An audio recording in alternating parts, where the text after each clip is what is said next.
In the final video, I am about to tell you that an 8-year-old boy handles a grown man and proves that he is the thief while defending his grandmother. Richardson realized he had completely underestimated the situation. This wasn't just a desperate child trying to save his grandmother.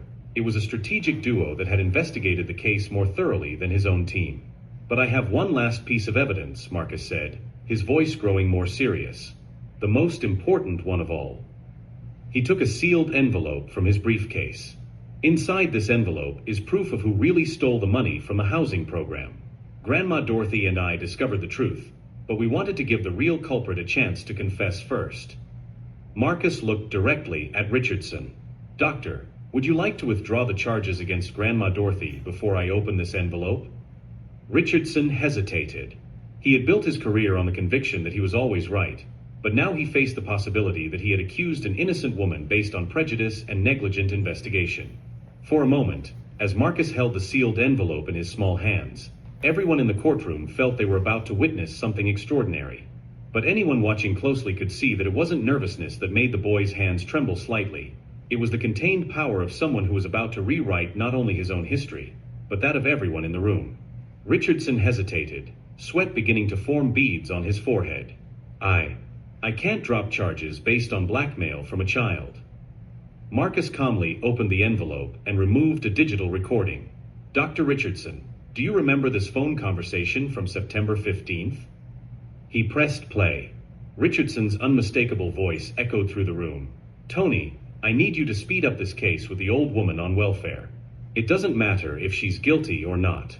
My conviction rate can't drop before the Attorney General's election." A deafening silence fell over the courtroom. Another man's voice answered on the recording. "Rick, are you sure? What if they find out we didn't investigate properly?" "Who's going to find out? It's a poor old black woman against me. The jury's already decided before they even walk in the room." The faces on the jury contorted in expressions of shock and revulsion. Richardson turned pale, realizing that his career had just been publicly destroyed. "This is unadmissible." Richardson shouted, standing up abruptly. "That recording was obtained illegally." "Actually," Marcus said with impressive calm, "it was obtained legally.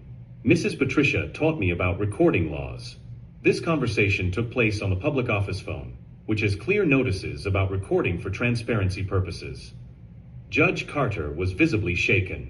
In his 3 decades on the bench, he had never witnessed such an exposure of procedural misconduct. Marcus continued, "Dr. Richardson, do you also remember this message you sent to Tony 3 days later?" He showed a printout of the text. "The investigation needs to focus solely on the administrator's responsibility. I don't want any detectives wasting time checking companies or signatures. Case closed in 2 weeks, maximum." Indignant murmurs rippled through the courtroom. Jurors looked at each other with expressions of disgust. Richardson's conduct was not just negligent, it was deliberately corrupt. "But the most important evidence," said Marcus, "is in this document." He showed a bank statement. "This is Dr. Richardson's personal account statement. On October 2nd, 3 days after Grandma Dorothy was charged, he received a deposit of $25,000 from a shell company."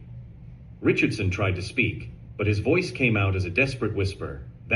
That's the same company that received some of the fraudulent payments from the housing program," Marcus added. "You weren't just neglecting the investigation, Doctor. You were protecting your accomplices." The courtroom erupted in murmurs. Richardson had fallen into his own trap. Not only had he accused an innocent woman, but he was directly involved in the corruption scheme. "Mrs. Patricia taught me something important," Marcus said, looking directly at Richardson. "She said that people like you always make the same mistake. You think you can step on those you consider weaker without consequences." Dorothy, who had remained silent throughout the presentation, slowly stood up. "Dr. Richardson, for 15 years I have dedicated my life to helping families find decent housing. You tried to destroy that for money and political ambition." Richardson hung his head, completely defeated. His reputation, career, and political future had been obliterated by an 8-year-old he had completely underestimated. "Marcus," Judge Carter said, his voice shaking with emotion, "in my 30 years on the bench, I have never seen a presentation of evidence as thorough as yours. Thank you, Your Honor. But I just wanted to clear Grandma Dorothy's name and ensure that true justice was served. The judge turned to the prosecutor. Mr. Richardson, in addition to the charges against Dorothy Johnson being immediately dismissed, I am ordering that this case be referred for investigation of prosecutorial misconduct and corruption. Richardson tried to stand up to protest, but he staggered. His arrogance had turned to sheer panic when he realized that not only would he lose the case, but he would face a criminal investigation. Your Honor, Marcus said, I want everyone to know that I didn't do this out of revenge. I did it for the love of Grandma Dorothy and because every child deserves to see that justice is possible, even when it seems impossible. The courtroom erupted in spontaneous applause. Several jurors had tears in their eyes, not only for Dorothy's proven innocence, but for the powerful demonstration that intelligence and determination can overcome privilege and corruption. As the applause echoed through the courtroom and Richardson was escorted out by security, one question remained. Could it be that this 8-year-old boy had planted seeds of change that would grow far beyond those four walls, transforming not only his life but inspiring an entire generation to believe that age, color, or background never define the size of the dreams we can achieve?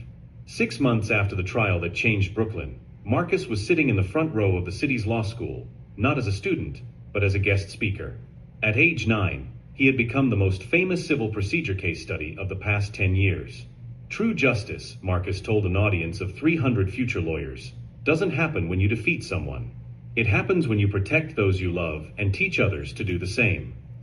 In the front row, Dorothy smiled proudly. Her health had improved dramatically since the stress of the charges ended. The housing program, now under new transparent management, had received record donations from people inspired by the Johnson family's story of integrity. Richardson, on the other hand, faced a very different reality. After a federal investigation, he had been convicted of corruption, prosecutorial misconduct, and fraud. He lost his license to practice law, faced 2 years in prison, and now worked as an insurance salesman in a small town where no one knew of his shameful past. People ask me if I feel sorry for Dr. Richardson, Marcus continued during the lecture.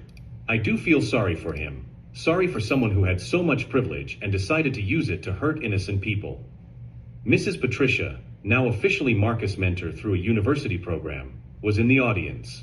Together, they had created a project that taught children from underserved communities about their basic legal rights. The Marcus Project was now operating in 25 Brooklyn public schools, teaching hundreds of children that they had a voice and power. Marcus taught us something fundamental, said the college dean during the presentation. That knowledge without character is dangerous, but character with knowledge can change the world.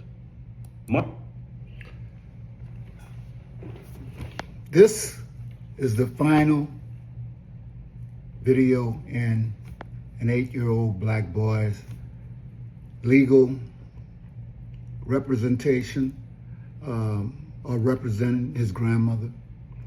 But what it shows is that no matter what others think about you, especially if you're a black,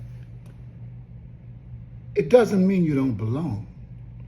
In fact, if we knew exactly how talented we were, we wouldn't act and perpetrate the harm that we do on others, just like ourselves, and the harm that we cause our own self. Now, I would hope that after looking at this, that you just realize in your mind, in your heart, your spirit, that wherever you plant your feet should be home for you. But your true home is in Africa.